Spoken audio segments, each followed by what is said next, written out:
सत्संग में आना कोई मामूली बात नहीं होती। बहुत बड़ी बात है कि आप लोग ओम हरि अल्लाह वाहिगुरु गौड़ खुदा रब की याद में इस घोर कलयुग में जलते बलते भट्ट में आगे सजे हैं, विराजे हैं। मालिक की कृपा है, मालिक का रहमो करम है। ये बहुत घोर कलयुग है, बड़ा भयानक समय है।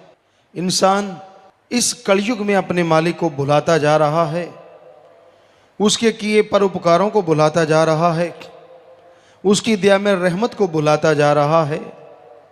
और ज़्यादातर लोगों को तो उसकी याद बीमारी परेशानी में ही आती है, आगे पीछे भुलाते ही रहते हैं।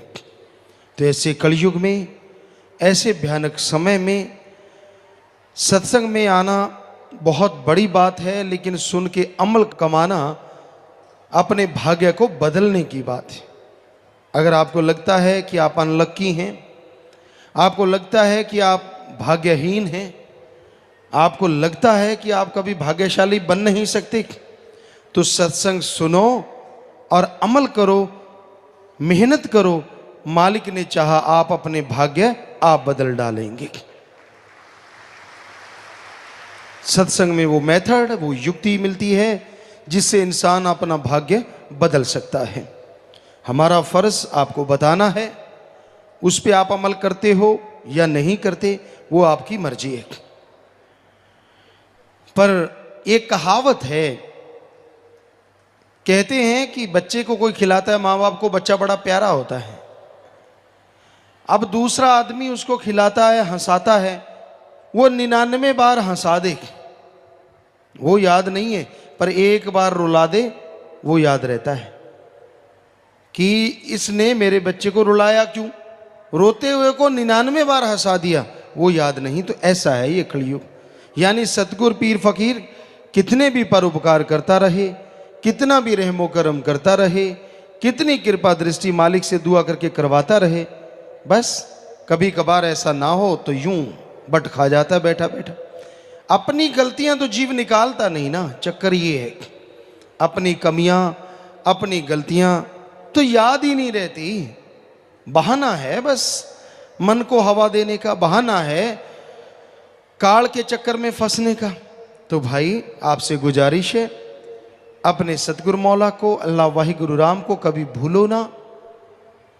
वो परोपकार एक नहीं अरबों कर सकता है, पर उसका शुक्राना करते रहो।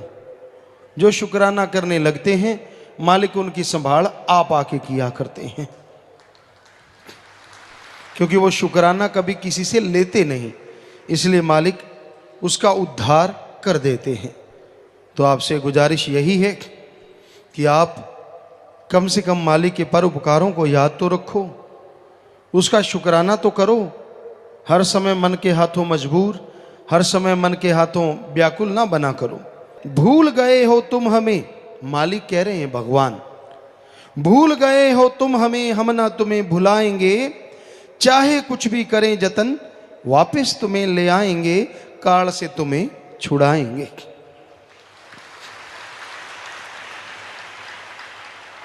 तो वो मालिक, वो अल्लाह, वो वाहिगुरु, वो राम संतों द्वारा जीव को कहते हैं कि भाई तू तो हमें भूल गया है, तू तो पल में भुला देता है। जरा सी तेरी मन की बात ना हो, तू तो मरोड़े खा जाता है, अकड़ जाता है। लेकिन हम ना तुम्हें भुलाएंगे, कभी नहीं छोड़ेंगे। सवाल पैदा नहीं होता, तू अगर बुरे कर्म भी करेगा तो भी ऊपर रूहानी मंडलों में भयानक सजा तो है, पर काल के हाथों फिर भी तुझे नहीं देंगे, ये हकीकत। चाहे कुछ भी करें जतन, वो मालिक संतों द्वारा कहलवाता है कि कोई भी जतन करना पड़े वापस तुम्हें ले जाएंगे। वो संतों द्वारा सत्संग लगवाते हैं, जीवों को समझाते हैं, जहाँ जहाँ स्क्रू ढीले हैं संतों के वचनों द्वारा कसवाते हैं। कौन सा पुर्जा ढीला हो गया, अब दिमाग में कचरा भर गया, अब अकड़ा बैठा है, बेसन के पकौड़े की तरह अकड़ जाता बैठा बैठा। एक सज्जन से किसी ने पूछा, यार तेरे घरवाली रूठी ही रहती है, चक्कर क्या है? माता बहनों बुरा ना मानना, वैसे आप में आदत होती है। तो वो कहने लगा यार क्या बताऊं, मत पूछ। कहता फिर भी बता तो दे, ये बात बात पे क्यों रूठ जाती है। कहता यार क्या बताऊं, मैं बैठा हूं आराम से, कोई बात नहीं है, मेरे पे गुस्से होने लगी। तो मैंने पूछा बात क्या हुई। कहती हवा इधर से क्यों आ रही है, बताओ इसका क्या हल है। आदमी होके मैं हवा को कैसे बदल सकता हूं कि हवा इधर से ना आए। कहता मैंने कहा चलो मैं खड़ा हो जाता हूं उधर। कहता फिर गाली देने लगी। अब क्या हुआ। कहती ये कड़छी सही नहीं है, बताओ कहां कहां पूरा आएगा आदमी। ऐसा ही है आज कलयुग में गुरसिख जो अपने आप को मुरीद कहलाते हैं। मुरीद का मतलब होता है मर मिटे।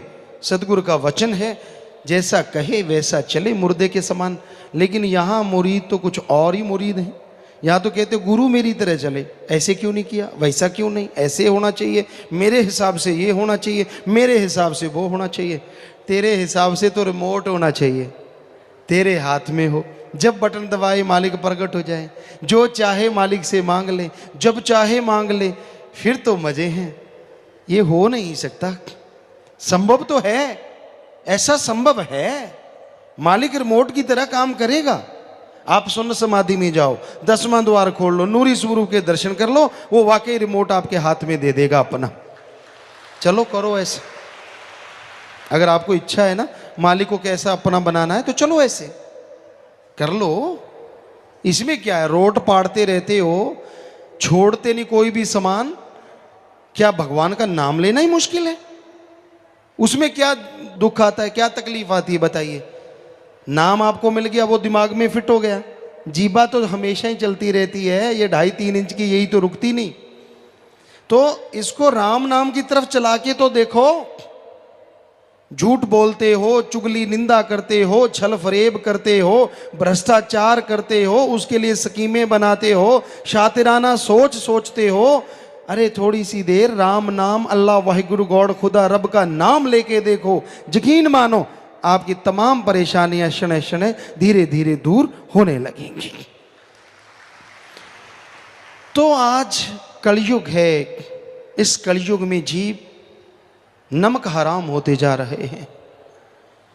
बहुत मालिक का नमक खाते हैं, अल्लाह मालिक की भक्ति इबादत करते हैं, उसकी दया मेहर के नज़ारे भी लूटते हैं, पर कोई भरोसा नहीं कब कौन सा चलता पुर्जा खराब हो जाए। वो कहते हैं ना चलता पैसा खोटा हो जाता है, कहीं तो बिना चले ही खोटे हो जाते। इस कलयुग में बड़ा ही मुश्किल है जीव को जो लगता है राम नाम का सुमरण करना। वो जीव दिखाता है कि मैं बेचारा हूं, मैं फला हूं, ये तो सतगुरु जानता है कौन बेचारा है। आदमी कभी दुखी ना पाए अगर वचनों पे अमल कर ले। अब वचनों पे अमल नहीं करे, ये भी सतगुरु का कसूर है। इसमें विचारगी कहां से आ गई, अमल नहीं किया तो भोगो। फिर कहते नहीं वो तो दया का सागर है, क्या पता कितनी बार मालिक ने बचाया हो, कितनी बार दया में रहमत की हो, कितनी बार पहाड़ को कंकर बनाया हो। जब आदमी ढीठी हो जाए, मानना ही बंद कर दे तो क्या करे। तो भाई संत पीर फकीर जो बात कहते हैं वो अल्लाह वाहिगुरु राम के वचन होते हैं, उनको सुनो और दिलो दिमाग में बिठा लो, उन पे अमल करना सीखो, तो मालिक की दया में रहमत सदा बरसती रहेगी। वरना मन के बीमार पड़ जाओगे, मन कभी उठने नहीं देगा, मन छा जाएगा काली घटा घनघोर की तरह। पर सतगुर पीर फकीर जो बात कहते हैं वो मालिक के वो वचन होते हैं जो सूरज के मानित हर टाइम घटा को फाड़ के बाहर निकल आता है। सो आप पे अगर मन की घटा घनघोर छाई हुई है तो सुमरण करना शुरू कर दो, परमार्थ करना शुरू कर दो।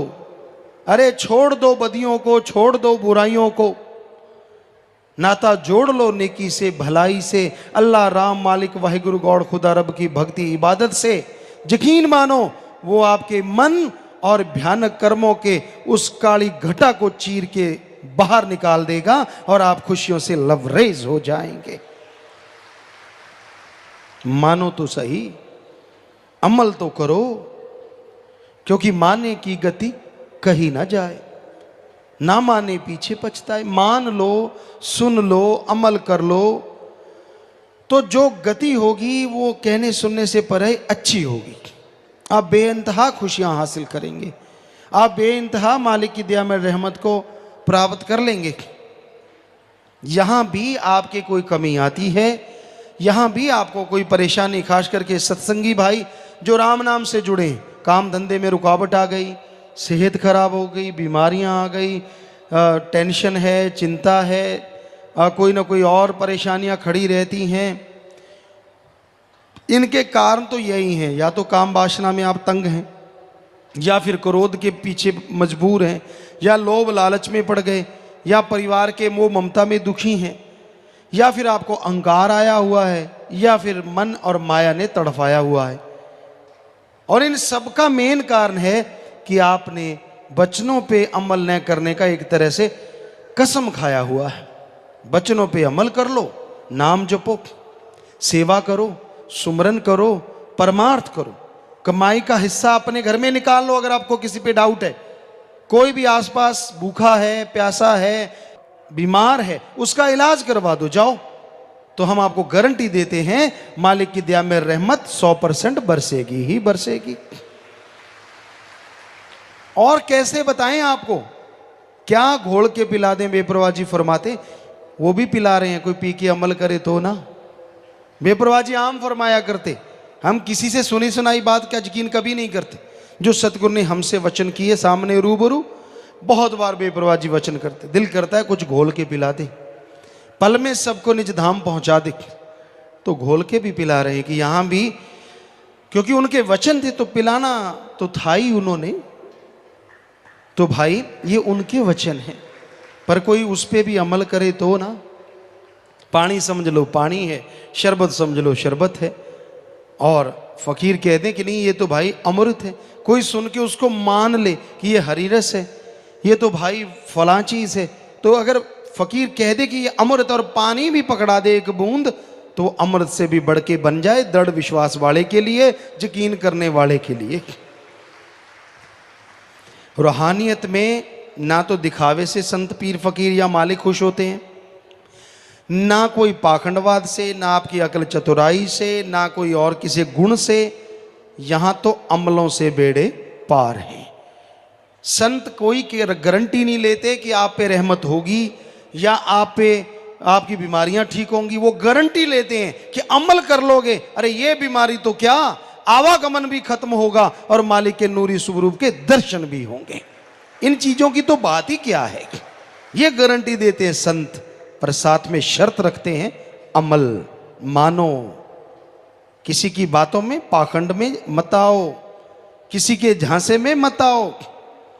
जब मालिक से प्यार लगता है ना, बड़ा ही अच्छा लगता है। जब मनमते लोगों की, उंगली वालों के चक्कर में इंसान फंस जाता है, तो मालिक से दूर होना शुरू हो जाता है। लगा लगा प्यार तो बड़ा ही अच्छा लगता है। एक बात आपको बताते होते हैं कई बार, जब गधा हींगता है ना, कितनी जोर से हींगता है। पहली आवाज उसकी, हालांकि उसकी आवाज कर्कश होती है, पर बहुत बड़ी आवाज होती है, ढेंचू, बहुत बड़ी, लेकिन धीरे धीरे ढेंचू ढेंचू। ऐसा ना कि अगर मन के गधे को रोका करो। पहले पहले जब प्यार प्यार लगता लगता तो कहता मेरे को तो सदगुरु पूरा मिला, मैं ये करूं वो करूं फलां करूं, अब और क्या चाहिए। फिर जब किसी गधे का संग हो जाता है और फिर वो रेंगना धीरे धीरे बस शांति होता चला जाता है। कहता ना ना अब तो मुझे पता चल गया, पहले तो पता नहीं था। क्या पता चल गया तुझे, क्या समझ गया तू? 4 आदमी चुगली निंदा करने वालों की बात सुन ली, किसी निंदक की बात सुन ली, बस ये पता चल गया। संतो शरेआम कहते हैं, कबीरा सब ते हम बुरे, हम तज भला सब कोय, जिन ऐसा कर माने मीत हमारा सोए। हम तो कहते नहीं कि हम कोई बड़े, हम तो चौकीदार हैं, खाकसार हैं, आपके जूतों में भी बैठने को तैयार हैं, हम में तो कोई मान बढ़ाई नहीं। तो हम तो उस मालिक की चर्चा बताते हैं आपको, उससे जुड़ो, उसका नाम जपो, उसकी भक्ति इबादत करो, फिर देखो नजारे, कितनी खुशियां मिलती हैं, कितना आनंद मिलता है, कितना परमानंद मिलता है।